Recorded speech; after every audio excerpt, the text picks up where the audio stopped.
Hello, welcome back to Rosalwa. Here we are about vulnerability, acceptance, and hope. Thank you so much for being part of this family. We thank God for you. We thank God for each and every one of you. If you're new here, karibu sana. Please subscribe to this YouTube channel. Please subscribe. If you are coming back again, thank you so much for believing in our content. Thank you so much.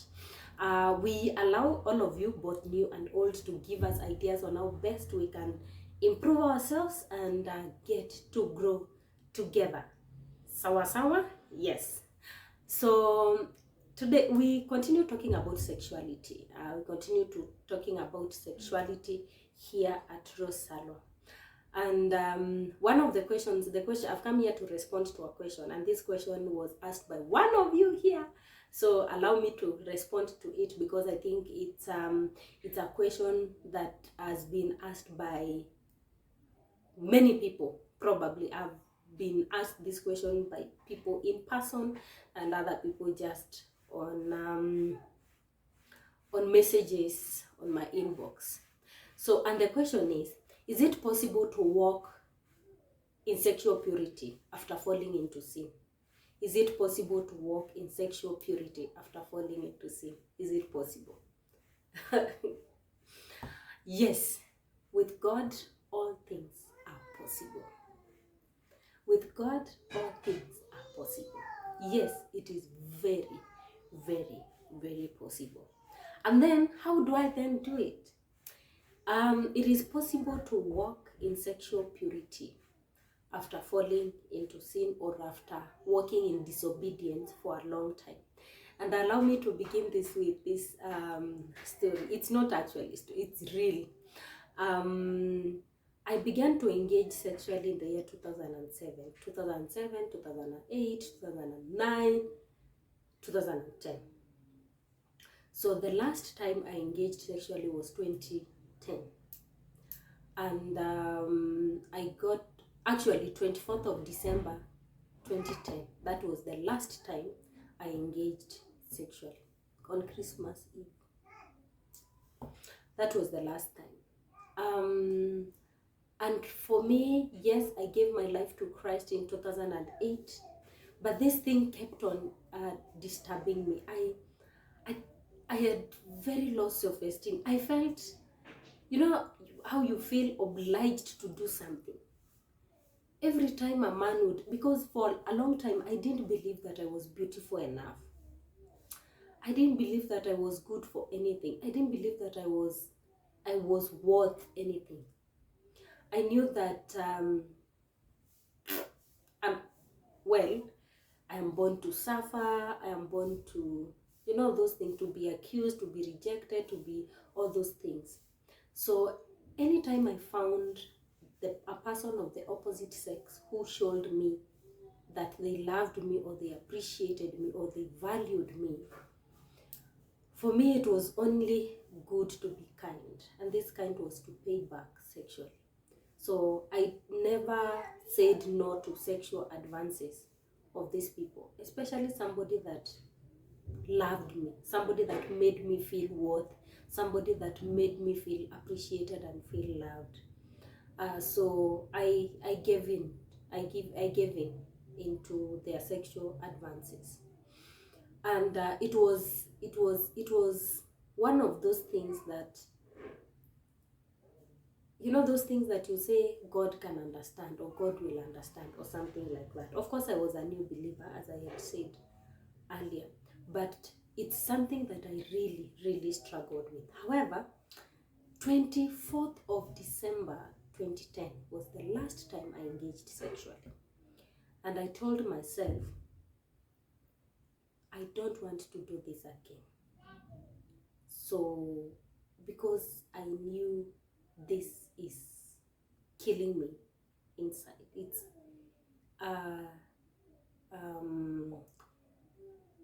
God began to convict me of it. The Holy Spirit began to convict me of it.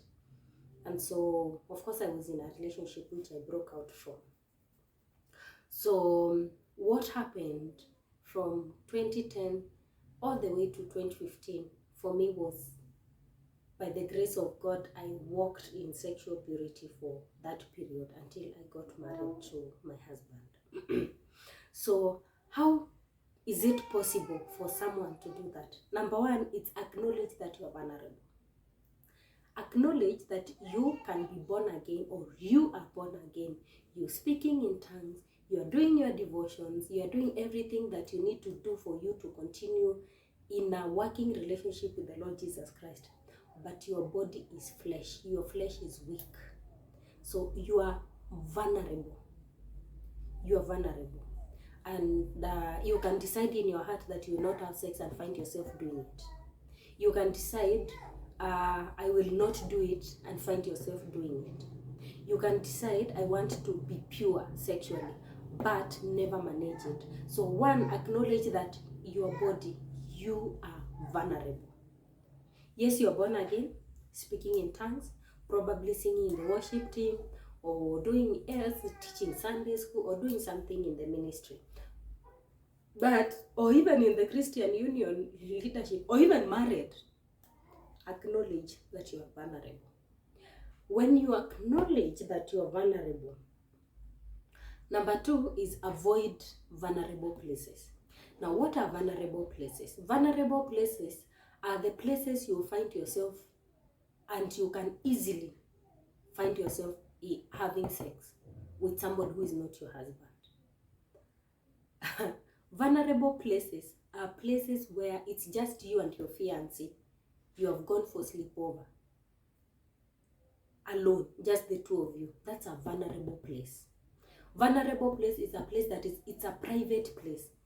Do not find yourself in a private place with the person of the opposite sex. Do not find yourself in such a company. One of the things that helped me and my husband when we were dating was we were always in a group of people. I think I don't know whether we courted or we dated, but in our dating or that phase of getting to know one another, we were either in the mission field, we were either in school, or we were in a company of his friend, of my friend. There's no time we found ourselves, the two of us. Why? Because that was going to be vulnerable. Both of us are vulnerable individuals, and then we find a vulnerable place, we were going to fall into sexual sin. So we avoided vulnerable places. So please avoid vulnerable places, and these are private places. Ensure you are always in public. Ensure you are always in public. I'm not saying you publicize your relationship. I'm just saying ensure that where you are, regardless of how your vulnerable body will ask for sex, it's not possible. If you're in church and you're seated together, even if you feel attracted sexually to this person, you cannot do it. If you're in a company of born-again believers, even if your body wants it, you will not be able to do it. Number three is know your vulnerable times. Know your vulnerable times. There are times when your body just wants sex. There are times when your body, it's very sexually excited and wants those things. Those are your vulnerable times. Especially as a girl, let me talk for the girl child. I don't know about the boy child. I think boy child every time is a vulnerable time. I'm not sure. I don't know about the boy child because I'm not a man. But probably I should bring my husband and he tells us about vulnerable times. I think for the girl, when you are almost having or getting your menses, when you're ovulating or something like that, when you're ovulating, it's when your body wants vulnerable times. Your body is just vulnerable. That's one. Number two, it could be you are stressed up and you need a shoulder to lean on. Please don't go and lean on your boyfriend. Lean on someone else. Don't lean, oh, I need a shoulder to lean on. Probably you are finding it very difficult at your workplace, or you are finding it very difficult at home, or something is just happening and your emotions are not together. Either male or female, married or unmarried. Do not share that moment because you are very vulnerable with somebody of the opposite sex, because chances are you are bound to fall into sexual sin. So know you are vulnerable. Vulnerable time, you know you are vulnerable, avoid vulnerable places, and then there's also vulnerable times. And lastly, what I was going to say is keep your boundaries. Keep your boundaries. If you are dating, if you're married, or just keep your boundaries, dating or not, keep your boundaries. Because you see sexual sin as a way of I'm married in Western Kenya. When I go to the village and my mother-in-law wants to slaughter a chicken for me, she will come out with maize, and then she will throw too many chicken. And she will throw far, she will throw closer, she will throw to her feet, and then the chicken will come, and then she will pick the particular one she wants. That's how sexual sin operates. Sexual sin pulls you from a distance and keep pulling you until you are down with it. So keep your boundaries. Don't play stick jump with boundaries. Set your boundaries right with people of the opposite sex, with your boyfriend, with your girlfriend, with your male friends, with your female friends. Keep your boundaries strict. Keep your boundaries. Don't play stick jump with boundaries. I say, and I tell my friends that you see, stick jump is, I don't know whether you know that game where you put sticks and then you jump and you keep expanding and you keep expanding. When you say, one of the ways to stay sexually pure is with your partner or with your friends or with, yeah, let's say with somebody you are dating, is stop entertaining this. Don't get physical. Don't get physical. And I know there's a whole debate of sexual intimacy and physical intimacy. Friends, there's no sexual intimacy. One cannot go without the other.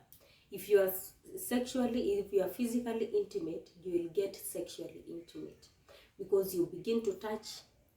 It begins like a joke. You begin to touch, you begin to hug for long, you begin to hold your waist, you begin to, by the time you know it, you are kissing each other. They say it's just a peck. By the time it moves from your forehead to your lips, and by the time it is in your lips, it's not like this. Your hands are moving and things are happening. So keep your boundaries. You don't allow somebody who is not your husband to kiss you. Don't allow somebody who is not your wife to kiss you. Don't allow somebody who is not your husband or your wife to touch your waist or to touch you in a proper, wherever. Handshake, it's enough. I mean, yeah, we are vulnerable. It's part of accepting that we are vulnerable. So is it possible to walk in sexual purity after falling into sexual sin? Very possible. It is very possible. I did it for 5 years, and I will tell you, it is very, very, very possible. You can do it, and you will do it by the grace of God. Thank you so much for being, again, part of Rose Salon. Please remember to share, to like, share, and subscribe to our YouTube channel. For now, until next time, we say bye-bye.